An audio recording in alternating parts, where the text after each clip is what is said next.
I pulled up to the curb, the gravel making that classic crunching sound under my tires. Another Tuesday, another route. The morning had started like any other, grey and muted under the heavy sky. I had been out since 6, slinging boxes and bags around Sleepy Hollow, the usual suburban sprawl. Most days were a blur of identical driveways and polite nods, but this one was already starting to feel different. Around noon, my delivery tablet buzzed with a new notification. It was for 4223 Hollow Road, an address I had never seen before. That was strange because I knew every street, every cul-de-sac in my delivery zone by heart. I usually had a pretty good feel for what the day would bring, but this popped up out of nowhere. I zoomed in on the map, and the address sat way out on the edge of town, tucked away from everything else. Old rumors about a place like that usually meant a long driveway, if there even was one. I checked the delivery manifest again, just to make sure I wasn't just tired or seeing things. Nope, 4223 Hollow Road. The job just said package delivery. No special instructions, nothing to hint at why this address was suddenly on my route. My company usually gave me a pretty stable list of stops, ones I'd gone to 100 times before. New addresses happened, sure, but not like this. This felt off. I took a sip of my coffee, now lukewarm, and stared at the address on the screen. Hollow Road. I knew that name. Everyone in Sleepy Hollow did. It was one of those places people whispered about around campfires or at the local diner when the tourists were gone. The old Miller house. Stories said the whole family just vanished into thin air over 50 years ago, leaving everything behind. People claimed the place had been empty ever since, just sitting there rotting away, and that it was, haunted. I wasn't big on ghost stories, not really. I had always figured it was just local folklore, something to spook the kids and keep the place quiet. But a delivery there? It just didn't compute. Still, a job was a job. I put the van in gear and headed in that direction. The streets got narrower the further I drove, and the houses grew sparser, giving way to more trees and thicker woods. The overcast sky made everything look even more gloomy, throwing a muted light over the whole area. It felt like the world was holding its breath. Finally, I saw it, or what I assumed was it. A rusted iron gate sagged off its hinges, barely keeping a pair of stone pillars company. Overgrown trees reached out from behind it, their branches heavy with leaves, hiding whatever lay beyond. The place looked like it had been swallowed by the surrounding woods. I pulled the van off the main road, the tires crunching loudly on the old gravel driveway. It seemed to stretch forever, winding past tall gnarled trees that clawed at the gray sky. The air had a damp, earthy smell, thick with the scent of decay and damp leaves. I looked around, but there was no one else on the road, no other cars, no sounds besides the rustle of leaves in a faint breeze. Deep down, I felt like I was driving into a picture from a storybook, one of those creepy ones you read as a kid that gives you nightmares. The kind of place you drove past quickly in the dark, definitely not the kind of place you stopped for a delivery. I finally reached the end of the driveway, where the house stood, slumped and tired. It looked like it had been forgotten, almost completely hidden by all the thick trees and out-of-control bushes. The place was big, 2 stories at least, with a wide, sagging front porch, paint peeled off the wooden siding, showing patches of dark, rotting wood. Windows were dark, probably covered in decades of dust. It just looked sad, if a house could look sad. I cut the engine. The sudden silence was almost deafening, broken only by the distant caw of a crow. I sat there for a second, just looking at it. What kind of package delivery went to a place like this? And why was it suddenly on my route? I had a system, a carefully planned out list of stops. This wasn't on it until just now. It didn't make any sense. I grabbed the package from the passenger seat. It was a small box, nothing special, wrapped in plain brown paper. I checked the label again, just a quick glance. The name was Sarah Miller. I almost choked on my coffee. Sarah Miller, the Miller family, the one from the ghost stories. This had to be some kind of sick joke, maybe a prank from one of the other guys at the depot, trying to mess with the new guy. Except I wasn't new, not anymore. I had been on this route for 3 years. I pushed open the van door. It groaned, and the sound seemed too loud in the stillness. I got out, slowly, onto the gravel. The air in front of the house felt colder than it had on the main road, a weird biting chill that went right through my jacket. It was probably just the shade from the trees, I told myself, or maybe the house just held onto the damp. Either way, it made me pull my jacket tighter around me. I started walking toward the front porch. Each step I took on the gravel felt heavy, like my boots were sinking into something unseen. The whole place had this feeling, a quiet tension, like something was holding its breath, waiting. A faint whisper seemed to follow me. It was too soft to make out, just a brush against my ears, like wind rustling through dry leaves, but there wasn't enough breeze for it. I stopped, tilting my head, trying to hear it again. Nothing, just the silence. I told myself it was probably just my imagination, a result of knowing the rumors and being out here by myself. I kept walking, climbing the cracked stone steps up to the porch. The wooden planks groaned under my weight, each one sounding like a complaint. The whole porch looked like it was one good storm away from collapsing. Dust and dead leaves lay thick on the floorboards, a testament to how long this place had stood empty. I reached the front door. It was warped and old, the color long gone, probably dark brown wood under layers of grime. The brass doorknob was tarnished green, pitted with age. I looked for a doorbell, something to press, anything, but there wasn't one, just a dark empty hole where it might have been once. It was probably broken, assuming it ever worked at all. So I knocked. My knuckle hit the old wood, making a dull hollow sound that seemed to just die in the air, swallowed by the silence. It didn't even echo. Nothing stirred inside. No sound, no movement, just the heavy empty quiet. It felt like the house was just a shell, a very cold, very old shell. I waited a moment, listening, holding my breath. Still nothing, just the oppressive silence. I waited a moment, listening, holding my breath. Still nothing, just the oppressive silence. I guess that meant no one was home, which I already knew. It certainly looked like no one had been home for decades. I turned to head back to the van, figuring I would just mark the package undeliverable and get out of there. But as I spun around, a sudden gust of wind slammed the front door shut, the old wood crashing against the frame with a loud thud that made me jump. My arm was still out, reaching, and the door caught it right between the frame and the door. A sharp pain shot up my arm, and I gasped, pulling back hard. The door, though, didn't budge. It was shut tight, almost like it had locked itself. I tried again, pushing against the heavy wood with my free hand, straining my muscles. Nothing. It wouldn't budge. The wind outside started to howl louder now, really picking up, rattling all the windows in the entryway.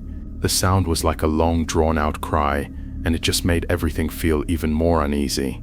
I noticed the temperature in the entryway drop too, a sudden chill that bit hard through my jacket, making my teeth chatter. It was colder than before, a deep bone-aching cold. I looked over my shoulder, just a quick look, and in the dusty mirror hanging on the wall I saw it, a faint glimmer, translucent, like smoke in dim light. It was the figure of a young woman, standing right behind me.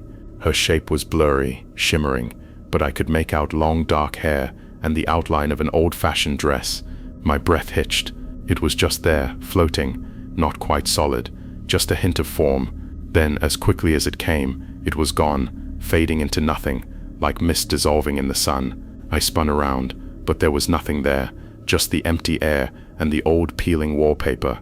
My arm still throbbed, a dull ache that seemed to underscore the shock. I felt a weird vibration start up in my hand. It was the package. It felt like something was moving inside it, a low, steady thrum that went right through my fingers. I looked down at it, clutched tight in my grip. It was still the same plain brown box, nothing special about it, but the vibration was unmistakable, a clear buzz against my palm. I stared at the label, reading the name again, Sarah Miller. Sarah Miller. The name hit me like a cold slap. This wasn't just some old abandoned house. This was her house, the Sarah Miller from the stories, the girl who vanished with her whole family. I mean, people don't just disappear, not really, and they definitely don't get packages delivered decades later. This was way beyond a prank, beyond some old folklore. It was real, too real. My mind raced, trying to put the pieces together, but they just didn't fit. A ghost, needing a package. It sounded insane. "Hello?" I called out, my voice sounding shaky even to me. "Is anyone here?" The only answer was the howling wind outside, and the faint rattling of the old windows. Some part of me expected a voice, a whisper, anything, but there was just silence, that same heavy, empty quiet that had been there since I arrived. I stood there, rooted to the spot, holding the vibrating package. My arm still hurt, a constant reminder that I wasn't dreaming this. I needed to call someone. I needed to get out. I fumbled for my phone, pulling it from my pocket with my good hand. The screen lit up, but the signal bars were completely empty. Not a single bar, nothing. I tried to dial 911 anyway, just out of habit, or maybe desperation. The call wouldn't go through. No service. the screen displayed in stark white letters. I tried again and again, but it was useless. I was truly isolated. No signal, no way out, just me and this old silent house, and whatever was making the package vibrate. A feeling washed over me, a feeling of being trapped, truly trapped. The door was sealed, my phone was useless, and there was something here, something I couldn't see, that was clearly involved. Panicked thoughts started to spiral. Was it trying to hurt me? Why was it vibrating the package? This was a delivery job, not this. Everything I knew, everything that made sense, was suddenly gone. I looked at the door again, then back at the package. The vibration was still there, a constant hum against my fingers. This thing, whatever it was, it wanted something. It had to. Nobody traps you in a house and messes with your deliveries for no reason. It was an impossible situation, but I knew deep down the only way I was getting out of this was if I figured out what this entity, this Sarah Miller, wanted from me. It had gone to a lot of trouble to get me here, to close that door. I needed to be smart, needed to look for clues. I couldn't just stand there expecting the door to magically open. I took a deep breath, trying to calm my nerves, trying to push down the rising panic. Survival instinct kicked in, I guess. I had to think, had to observe. I looked around the entryway again. It was a dark and narrow space. The wallpaper was peeling in strips, like old skin, showing the decaying plaster underneath. A dusty wooden coat rack stood collapsed in a corner, its hooks empty. There was a small ornate table near the door, probably for keys or letters. It was covered in a thick layer of dust. I carefully put the package down on the dusty table. The vibration stopped as soon as I let go of it. I pulled my hand back, rubbing my sore arm. It was a small mercy, a moment of stillness that let me think. The silence of the house seemed to press in on me again, but now it felt different, charged with a strange anticipation. My eyes slowly swept across the entryway, looking for anything out of place, anything that could clue me into what was happening. Everything looked old, forgotten. Cobwebs hung like tattered curtains from the corners of the ceiling. The air smelled stale, damp, and like old wood. I tried to find a light switch, anything to make the space brighter, but there was nothing visible. I figured it had probably broken, or maybe it just wasn't there anymore. I walked slowly towards the next room, which looked like it was a living room. The floorboards creaked under my boots, a mournful sound that echoed in the quiet. My mind was racing now, trying to process everything. A ghost that needed a package delivered. It sounded like a bad horror movie plot, but I was living it. I just hoped it wouldn't end like a horror movie. I tried to hold on to that thought, tried to keep a practical mindset. This wasn't about monsters or gore. It was about an unfinished task. That thought was the only thing keeping me from completely freaking out. I just had to figure out what that task was. Minutes turned into an hour. I felt like I had moved through the whole first floor and was back near the entryway. The living room had a fireplace covered in soot, a few broken chairs, and a small table coated in layers of dust. The dining room was just as bad, with a big table and some overturned chairs, everything draped in cobwebs. Every room looked like time forgot it. I had pretty much just gone in a circle. Each room I entered seemed more depressing than the last. I was looking for anything, something that made sense, but all I found was more dust and decay. The silence was still heavy, but now the earlier faint whispers I thought I heard had come back. They were louder this time. I couldn't quite make out words, but it sounded like a hushed conversation, just beyond my hearing. It was like standing next to a wall and hearing muffled voices from the other side. They seemed to come from everywhere and nowhere at once, just swirling around me. It felt like the house itself was breathing out sighs. I kept telling myself it was just the wind, or maybe the old pipes, but the house didn't have much wind coming through its walls, and I had no clue about any pipes. I knew deep down that it wasn't the wind. It felt personal, like something was trying to tell me something, or at least get my attention. I ended up back in the living room near one of the dusty, broken bookshelves.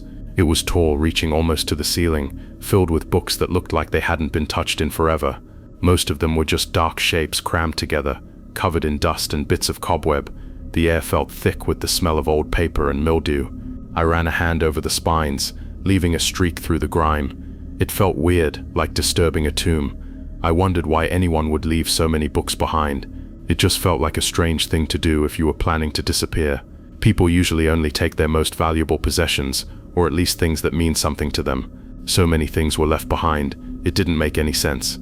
I kept looking, letting my fingers trail along the spines of the books.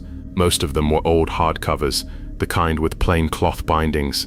Then my fingers brushed against something different. It was a smaller book, one that probably wasn't even meant for this shelf, tucked away behind a row of bigger ones. It felt like a thin journal or a small diary. I pulled it out, bringing it closer to the dim light filtering through the grimy windows. It was an old diary, its cover made of a darker, worn leather. The pages looked brittle around the edges, almost translucent. There was no title on the spine, just the plain, dark leather. I held it in my hands, feeling the years of history packed into it. For a second, I just stood there, staring at it. This felt like a real clue, a proper one. I opened the front cover carefully, trying not to break the brittle pages. The first page had a name written in faded ink, in careful, looping handwriting, Sarah Miller. My breath caught in my throat. Sarah. So it really was her. This wasn't some random old house. This was the place where she lived, where her family vanished. And now I was holding her diary. It just made everything feel so much more real, a tangible connection to the story I had only ever heard as a rumor. That chill I had felt earlier, the one that made my teeth chatter, came back, but it was warmer now, like a tingle, a strange pull. It wasn't cold from fear, not really. It was colder from something else. It was the energy in the house starting to pick up. I flipped to a random page somewhere in the middle.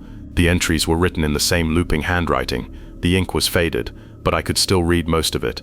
Sarah wrote about her everyday life, simple things at first, school, friends, local events in Sleepy Hollow that meant nothing to me. But as I kept turning pages, flipping through the dates, the entries started to change. The tone got heavier, more worried. She wrote about her loneliness, not just feeling alone, but a sort of deep, unspoken isolation from her peers. It seemed like she didn't fit in, that she didn't have many friends. She wrote about watching other kids play from her window, wanting to join them but feeling like she couldn't. It was sad reading about it. I mean, who wants to be lonely, especially when you're young? Then the diary entry started to talk about her parents, John and Emily Miller.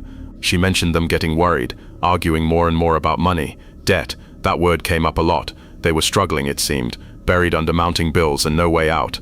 Her dad, John, kept saying they had to find a way to start fresh. Her mom, Emily, just sounded tired and worried in Sarah's entries. The entries got more frantic, the handwriting less neat, scrawled almost. Sarah mentioned a desperate plan her parents were cooking up. They wanted to leave Sleepy Hollow without anyone knowing, to just disappear. It didn't make sense to me. Why not just move? But then I guess if you owe people money, just packing up and leaving might be a problem. They probably had to make it look like they vanished, make it look like something else, like a ghost story. And it worked. For 50 years it worked. She talked about packing things in secret, whispering at night. They were trying to get away from everything, from everyone who knew them, from all their problems. It was a risky idea, a truly crazy one, but I could feel the desperation in her words, even all these years later. Then I found an entry that stopped me cold. Sarah wrote about a hidden letter containing crucial information for their escape. It sounded like it was her parents' last resort, a backup plan in case something went wrong with their secret getaway. The letter was meant to be given to a distant relative who lived in Providence, Rhode Island. She didn't name her, but she made it sound like this relative was their only hope, someone who could help them start over, give them money. But Sarah never got to send it. The entry hinted that they were leaving soon, really soon, and she didn't have time, or maybe something happened before she could. I skimmed through the last few pages, but there wasn't anything more about the letter or what happened next, just blank pages. It was like the diary just stopped. No final entry, no goodbye, no explanation, just emptiness. I looked at the diary in my hands, then at the package I had left back on the table. It was clear now. The picture was starting to form. This entity, this thing that trapped me here, wasn't trying to hurt me. Not really. It was Sarah, and she needed me. She needed me to find this letter and deliver it. The package I was supposed to deliver, the one with her name on it, wasn't for her at all. It was the package she needed to send. The original package would be the hidden letter. That's why it hummed. It was a signal, a plea. My arm, the one the door slammed, still hurt, a dull throb, but the pain just felt like a reminder of what was at stake. This wasn't about me anymore, not really. It was about finishing something, helping someone who had been trapped for decades. Trapped, not in a physical sense, but in an unfinished task. I stared at the diary, my mind racing. I was ready to search the house again, torn that I hadn't already found the letter. Suddenly, a cold spot moved past me. It was like a draft, but colder, much colder, and it wasn't from any open window or cracked wall. It felt like something passed right through me, a shiver that went straight to my bones. The faint whispers, which had been there for a while, grew louder, swirling, not words, but like a silent cheer in my head. The diary in my hands, almost on its own accord, flipped open, not to a random page, but to a specific one, near the back, an earlier entry I must have missed. It opened to a page that was completely blank, but there was a faint indentation in the paper, like something small had been pressed against it for a long time. I looked closer, tracing the outline with my finger. And then I saw it. The spine of the book, usually solid, had a thin seam running down it. It was almost impossible to see, hidden by the wear and age of the leather. I picked at the seam, my fingers scraping against the rough material. It moved, just slightly. It wasn't a solid piece after all. There was a hidden compartment, cleverly built into the spine of the old book. The genius of her parents. They must have found a way to hide it, and make it accessible. It completely made sense. I worked my fingernail into the seam, pulling gently. The leather stretched, and a small flap opened, revealing a hollow space inside the spine of the book. It was narrow and deep, probably just big enough to hold something thin and fragile. Inside, nestled perfectly, was a faded letter. It was folded neatly, the paper yellowed with age, just like the diary pages themselves. The seal was long broken. I carefully pulled it out, trying not to tear it. This was it. This was the letter Sarah had written about, the one that was supposed to help her family disappear. This was the unfinished task. I carefully unfolded the faded letter. The paper was so thin, so old, I worried it might tear apart in my hands. The light coming through the grimy windows was dim, but I could still make out the words written in that same looping handwriting I'd seen in the diary. It was Sarah's writing, desperate and hurried. The letter was full of instructions, a full blueprint for disappearing. Sarah's parents had really thought this through. It detailed how they planned to leave Sleepy Hollow without anyone knowing, how they would cover their tracks. It said they would fake their disappearance, make it look like they just vanished without a trace, to throw off anyone they owed money to. They wanted everyone to think they were gone, just wiped from existence. The letter even had specific times and places for them to meet up once they were out of town, places where they would lay low for a bit before moving on. Then I saw it, buried in the middle of a paragraph about their supposed new identities. It was a coded message, tucked between lines of mundane details about travel routes. It talked about a nest egg and fresh soil. I squinted at the words, running my finger over them. It was simple, once you looked for it, a few carefully chosen words out of place among the rest, that spelled out how they had hidden money. Not a bank, not a safe, but someplace outdoors, somewhere they could get to after they were supposedly gone. The letter described a specific point in a park in Providence, Rhode Island, marked by an old oak tree and a flat gray stone. That's where the money would be hidden. A hidden stash, meant to help them truly start fresh, to build a new life far away from all their financial problems in Sleepy Hollow. It made sense. They needed money to disappear, and they couldn't exactly take it all with them without drawing attention. This way, it would be waiting for them. The letter was addressed to a Margaret Miller, Providence, Rhode Island, Sarah's aunt.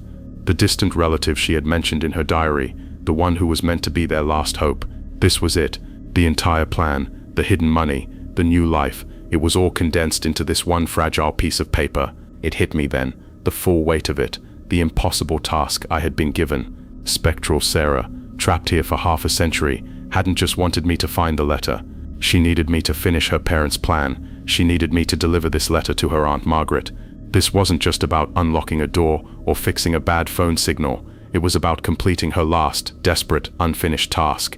It was about helping a family that had been trying to outrun their problems decades ago. A sudden chill, colder than any I'd felt so far, swept through the living room. It wasn't the kind of cold that bit at my skin. It was a deep internal cold, like something had reached straight into my bones. It felt like the house itself was shivering. I saw movement out of the corner of my eye, just vague shapes, faint blurs in my peripheral vision. They weren't clearly defined, not like the woman I'd seen in the mirror. These were just impressions, like shadows moving too quickly, too vaguely, to properly see. They seemed to dance around me, just at the edge of my sight, moving in and out of view. They felt frantic, like quiet urgings, pushing me forward. It was like they were saying, "Go, now, you have to finish this, hurry." The cold grew sharper, pressing in on me. I knew then that the urgency of the situation had somehow picked up. Whatever energy or emotional residue was left in this house, it was getting stronger, more intense. It was like a silent scream building, a final push from Sarah's spirit. She was urging me on, putting all her remaining energy into getting me to move. I tucked the letter carefully into the package. It fit perfectly, almost like it was meant to be there. I walked back towards the entryway, the old floorboards creaking under my boots. The faint whispers I had been hearing earlier were back, louder now, almost a chorus, swirling around me. They still weren't words I could understand, but they felt different now, less like muffled voices, more like a rushing wind, a collective sigh of something finally finding release. I reached the front door, the one that had slammed shut and trapped me. I put my hand on the doorknob, turning it slowly. It moved freely, without any resistance. I pushed the door gently. It opened easily, swinging inward with a soft groan of old wood. No struggle, no force needed. It was like the door had been waiting for me to finally do what I needed to do. I stepped outside, pulling the door shut behind me, not bothering to check if it locked again. The afternoon light hit me, warm and bright, a sharp contrast to the gloomy, dust-filled interior of the house. I took a deep breath, filling my lungs with the fresh air. It felt different from the stale, mildewy air inside. It felt normal, so normal it was almost jarring. I walked over to my delivery van, which was still parked at the curb, somehow looking perfectly ordinary against the backdrop of the strange house. I opened the side door, slid the package and the letter into the passenger seat, making sure they were out of harm's way. As I closed the van door, the whispers that had been filling my head inside the house, the ones that had grown louder and more urgent, suddenly just stopped. The air felt lighter. The strange chill that had settled deep in my bones was gone. It was like a heavy blanket had been lifted from the world around me. The oppressive feeling that had clung to me since I pulled up to this address, the one that had made my skin crawl, it was gone. Just a quiet, normal afternoon. Sarah's spirit, the one that had trapped me, the one that had vibrated the package, the one that had led me to the diary and the letter, had finally found its peace. Her unfinished task, the one she couldn't complete in her life, was now in my hands. She didn't need to be tied to that old house anymore. She was free. I climbed into the driver's seat of my van, pulling the door shut. I looked at the house one last time. It still looked old and abandoned, but it didn't feel menacing anymore. It just felt empty, like the story it held had finally been told. I started the engine, the familiar rumble a comforting sound after all the unsettling quiet. I pulled away from the curb, leaving the house behind. I had a few more packages to deliver, a route to finish. It was just a regular workday, but I knew deep down it would never be truly regular again. I had been changed by this, by the impossible delivery I had made. It was a strange kind of ending, not a big explosion or a dramatic confrontation, but a quiet resolution, an invisible burden lifted, a decades-old message finally on its way.